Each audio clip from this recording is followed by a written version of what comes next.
Numbers 19, the water of purification. The Lord said to Moses and Aaron, here is another legal requirement commanded by the Lord. Tell the people of Israel to bring you a red heifer, a perfect animal that has no defects and have never been yoked to a plow. Give it to Eleazar the priest, and it will be taken outside the camp and slaughtered in his presence. Eleazar would take some of its blood on his finger and sprinkle it 7 times towards the front of the tabernacle. As Israel watches, the heifer must be burned. Its height, meat, blood, and dung. Eleazar the priest must then take a stick of cedar, a hyssop branch, and some soft yarn and throw them into the fire where the heifer is burning. Then the priest must wash his clothes and bathe himself in water. Afterward, he may return to the camp. True, he will remain ceremonially unclean until evening. The man who burns the animal must also wash his clothes and bathe himself in water, and he too will remain unclean until evening. Then someone who is ceremonially clean will gather up these ashes of the hill and deposit them in the purified place outside the camp. They will be kept there for the community of Israel to use in the water for the purification ceremony. This ceremony is performed for the removal of sin. The man who gathers up the ashes of the heifer must also wash his clothes, and he will remain ceremonially unclean until evening. This is a permanent law for the people of Israel, if any foreigner live among them.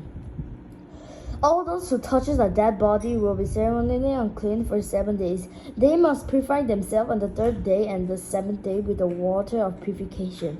Then they will be purified.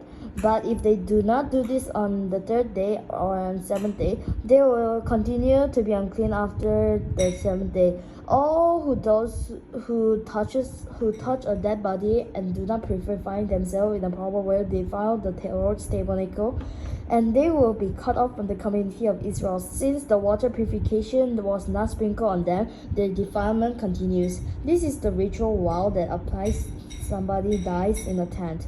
All those who entered that tent and those who were inside when the death occurred will be ceremonially unclean for 7 days. Any open container in the tent that someone is an open field touches a corpse of someone who killed in a sword, or someone who died in a natural death, or if someone touches a human bone or grave, that person will be defiled for 7 days.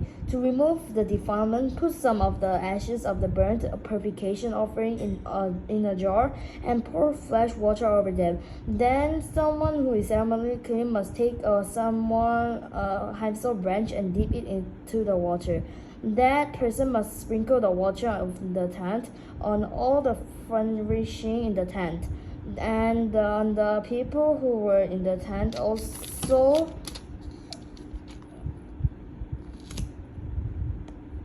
all the fishes.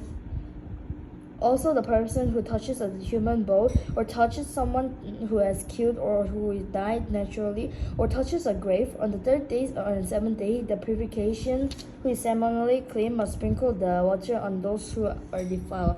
Then on 7th day, the people begin cleansed because wash their clothes and bathe themselves, and that evening they will be cleansed of their defilement. But those who become defiled and do not purify themselves will be cut off from the community, for they have defiled the sanctuary of the Lord, since the water of purification has not then been sprinkled on them.